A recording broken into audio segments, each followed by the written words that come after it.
하나님 말씀은 고린도전서 1장 4절로 9절 말씀입니다. 그리스도 안에서 누리는 풍성함, 풍족함이라는 제목을 가지고 오늘 또 주의 말씀을 나누고자 합니다.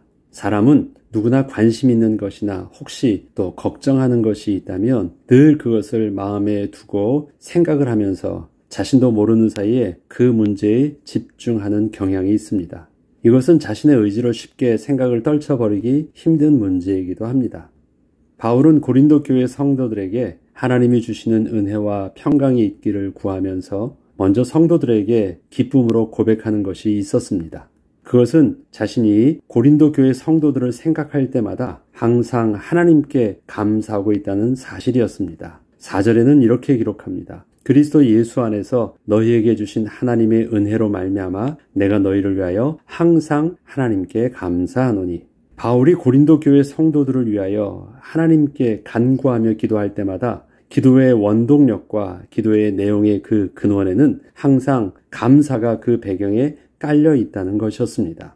분명 바울이 전하여 듣는 성도들의 소식들이 모두 밝은 것만이 있지는 않았을 텐데 고린도 교회 성도들을 향한 바울의 기도에는 언제나 감사하는 마음이 있었다는 것이었습니다. 바울은 이러한 감사의 비밀이 그리스도 예수 안에서 너희에게 주신 하나님의 은혜로 말미암아라고 고백을 하고 있습니다.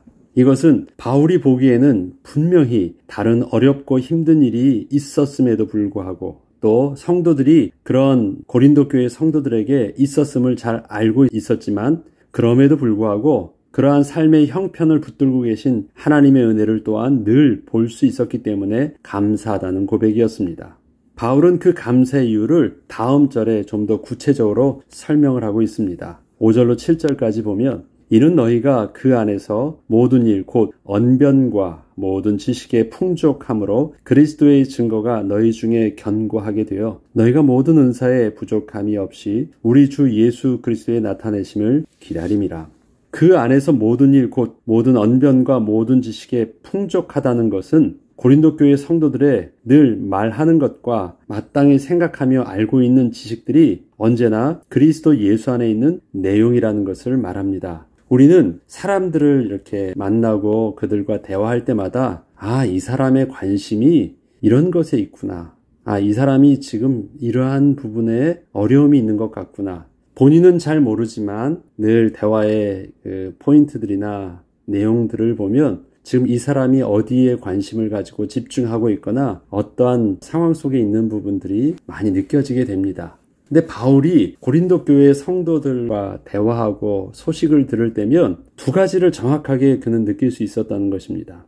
모든 언변이라는 건 뭐예요? 그 말하는 모든 내용들 속에 담겨 있는 그 핵심 주제, 그 다음에 모든 지식, 그 지식이라는 것은 내가 관심 있게 보았기 때문에 늘 그것이 그렇게 캐치돼서 쌓여지는 것들이에요. 그런 부분들이 쭉 가만히 보니까 말하는 것이나 그 다음에 그 속에 들어있는 지식들, 많은 내용들이 그의 삶 속에서 고린도 교회 성도들의 삶 속에서 지나가고 있죠. 그러나 그것이 캐치되어져서 그에게 쌓인다라는 것은 굉장히 다른 것입니다.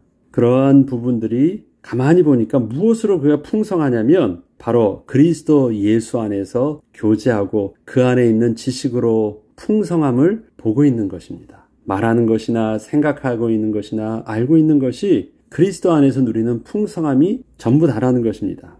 이것은 고린도 교회 성도들과 대화를 하거나 저들이 하고 있는 일들을 볼 때면 언제나 주님과 교제하며 주 안에서 서로 교제하는 모습을 바울이 볼 수 있었다는 것을 말합니다.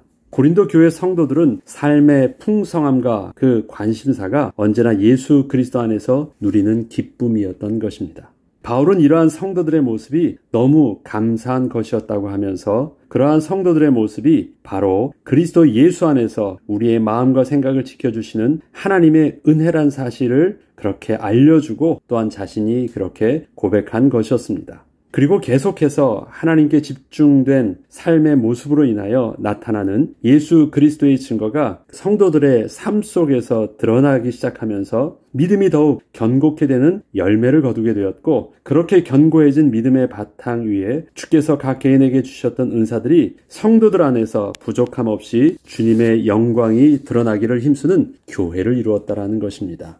교회 성도들의 개개인의 어려움들이 있었지만 그리스도 예수 안에 집중된 그의 삶의 모든 관심과 신앙의 모습들이 견고하게 되어지면서 주님이 삶 속에서 주시는 은혜가 되었고, 그렇게 받은 은혜의 풍성함은 각자 개개인에게 주셨던 산업과 달란트와, 비록 개개인에게는 그것이 보잘것없어 보이는 연약한 작은 모습이라 할지라도 그것이 주 안에서 또 하나님의 풍성한 은사가 되어서 성도들을 섬기게 될 때 그것이 고린도 교회 전체를 든든하게 세우는 영적 비밀이 되었고 교회가 되게 하였다라는 것입니다. 이처럼 바울은 고린도 교회의 성도들이 비록 어려운 환경 속에서도 예수 그리스도 안에서 견고하게 되어지고 있는 그 영적 비밀들을 바라보면서 더욱더 확실하게 성도들을 향한 소망을 가지고 감사하며 하나님께 간구함을 계속할 수 있었던 것입니다. 바울이 고린도 교회 성도들의 지금의 삶을 잘 보고 있습니다. 어려워요. 힘들어요. 그렇지만 아름답게 주 안에서 믿음의 견고에 되어서 자라고 있는 그 모습을 보면서 소망 가운데 늘 감사할 수 있었다라는 것입니다. 끝으로 바울은 하나님의 미쁘심을 이렇게 고백을 합니다. 너희를 불러 그의 아들 예수 그리스도 우리 주와 더불어 교제하게 하시는 하나님은 미쁘시도다. 여기서 의지의 주체는 하나님이십니다. 하나님은 참 믿음직하시고 신실하시다는데 그 하나님께서 어떻게 하십니까? 우리를 택하시고 또 우리가 예수 그리스도와 더불어 교제케 하시는 그 은혜를 누리게 하시는데 이것을 지속할 수 있도록 도와주시고 계시다라는 것입니다. 그렇게 인도하고 계신 하나님은 참 믿음직스럽고 신실하시다라는 것입니다. 하나님의 미쁘심이란 변함이 없으신 하나님의 신실하심과 성실하심을 뜻합니다. 하나님께서 우리를 택하사 예수 그리스도를 주로 고백케 하시고 하나님의 자녀 삼아 주셨을 때부터 우리를 향하신 하나님의 약속과 계획은 이제껏 조금도 변함이 없으셨다는 것입니다. 우리는 삶이 어려워지거나 예상치 못한 상황을 맞이하게 되면 과연 내가 선택하고 결정했던 것이 맞는 것이었을까 하면서 다시금 고민을 하게 됩니다. 이게 혹시 실수하거나 잘못된 길은 아니었을까? 그렇게 문득 생각을 하게 되는 것이죠. 혹시 잘못된 길을 선택한 것은 아닐까 하는 두려움이 우리 속에 그때면 싹이 트는 것입니다. 바울은 고린도 교회 성도들이 예수 그리스도를 주로 영접한 첫날부터 지금까지 주님의 인도하심을 따라 믿음의 길을 가고 있는 모습을 보면서 그렇게 변함없이 주 안에 거할 수 있도록 이끌어주시는 신실하신 하나님을 찬양하고 있던 것입니다. 우리의 삶은 매일매일 변화가 있습니다. 늘 반복적인 삶을 사는 것처럼 보이지만 어제의 성령 충만함과 어제의 하나님 앞에서의 그 감사와 기쁨이 그 다음날 되어지면 또 다른 사건과 문제와 갈등 앞에서 또 나도 모르는 사이에 확 두려움으로 다가오고 나의 선택에 대해서 고민하는 경우도 많습니다. 그만큼 우리의 연약한 육신은 신앙의 굴곡을 가지고 있습니다. 만약 내가 붙잡고 있는 것이라면 오늘은 꽉 붙잡았지만 내일은 우리 손을 놓을 수밖에 없는 그 상황들이 늘 반복되어지고 있는데 어떻게 여전히 우리는 하나님 앞에서 온전한 모습으로 오늘도 서 있을 수 있을까요? 그것은 우리 개개인의 모습이 신실하기 때문이 아닙니다. 우리의 그렇게 불안정한 모습에도 불구하고 하나님이 우리를 붙들어 주셨기 때문에 그런 것입니다. 내가 주님을 붙잡은 것이 아니라 우리가 주님께 붙들림 바 되었기 때문에 오늘도 우리가 주님 앞에 온전히 서 있을 수 있는 것입니다. 바울이 하나님께 감사하는 것은 바로 그것을 감사하고 있는 것입니다. 고린도 교회 성도들에게 들려지는 그 모습들은 불만과 누가 어쩌고 누가 저쩌고 하는 그런 얘기들이 왜 안 들리겠습니까? 왜 보지 못하고 있겠습니까? 그러함에도 불구하고 교회를 든든히 세우시는 그 하나님이 그 배후에서 저들을 붙잡고 계신 것을 보기 때문에 그는 두려워하지 않고 또 감사함으로 소망 가운데 계속 믿음을 격려하며 또 간구할 수 있었고 성도들을 향하여 또 그렇게 기대할 수 있었던 것이 바울의 정직한 고백이었던 것입니다. 이처럼 우리 또한 날마다 우리의 모습을 볼 때마다 하나님 앞에 당당히 설 수 없는 연약하고 부끄러운 모습을 늘 대면하게 됩니다. 나의 나된 모습을 볼 때면 우리는 늘 부끄럽고 낙심되지만 오늘도 우리가 여전히 소망 가운데 하나님 앞에 설 수 있는 것은 이러한 우리와 함께 하사 우리를 통하여 마침내 하나님의 선하신 계획 속으로 나아갈 수 있도록 이끄시는 그 하나님의 신실하심 때문인 것입니다. 오늘도 우리는 서로를 볼 때마다 바울의 감사가 회복되어져야 되겠습니다. 우리 개개인들의 비춰진 모습만 볼 것이 아니라 우리 가운데 성령으로 함께 하시는 하나님을 또한 믿음의 눈을 열어 볼 수 있음으로 인해서 또 그 가운데 오는 참된 은혜와 평강이 함께하는 감사가 있어야 하겠습니다.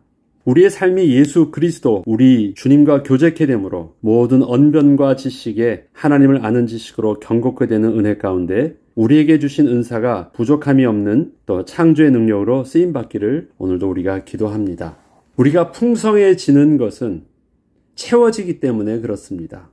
우리가 채워지기 위해서는 우리가 무엇으로 채워질 수 있을 것인가? 우리도 모르는 사이, 세상에서 광고는 우리도 모르는 사이 무의식적으로 우리를 자기네 필요를 채우기 위해서 집어넣고 있습니다. 그것이 광고가 주는 효과입니다. 욕을 하면서도 결국 우리는 그것에 세뇌가 돼서 그 상품을 선택하기도 하는 것입니다. 그렇지만 우리는 세상의 세속적인 가치와 세상의 또 악한 그 사고와 문화가 우리 속에서 우리를 그렇게 물들게 하고 있지만 한편으로는 우리가 하나님께 집중하고 예수 그리스도 안에서 하늘의 신령한 은혜를 사모하고 집중하고 갈급해하기 시작할 때면 하나님께서는 우리의 삶 속에 하나님이 주시는 은혜의 풍성함과 또 우리에게 누리게 하는 하나님을 아는 지식으로 우리를 가득 채워 주실 것입니다. 세상에서 우리에게 일방적으로 강요하면서 집어넣고 있는 지식으로 우리가 채워지는 것이 아니라 우리가 믿음의 눈을 열고 또 믿음의 가슴을 열어 주께서 우리에게 주시는 하늘의 신령한 은혜로 풍성해질 수 있도록 그래서 우리의 말과 우리의 행동과 우리의 지식들이 그리스도 예수로 풍성한 은혜로 채워질 수 있도록 우리의 믿음의 눈을 열어달라고 우리의 귀를 열어달라고 우리의 마음 문을 열어달라고 오늘도 기도하고 그 가운데 주님이 주시는 삶의 풍성함으로 채워주시는 은혜를 통해서 우리의 가정과 우리의 자녀와 또 우리가 처한 가족을 바라보는 시선이 바로 바울의 감사와 또 소망의 시선으로 바뀌어지고 그 시선 가운데 서로를 위해서 기도하는 응답을 누리길 주의 이름으로 축복합니다. 기도하겠습니다. 하나님 아버지, 바울의 감사의 근거에는 하나님께서 열어주신 믿음의 눈이 있었고 또 믿음의 가슴이 있었고 또 하나님께서 보게 하셨던 은혜의 풍성함이 있었습니다. 하나님, 우리의 고백과 우리의 간구와 기도 속에서도 바로 바울이 하나님께 고백했던 그 믿음의 눈과 가슴과 또 지식이 있게 하여 주시옵소서.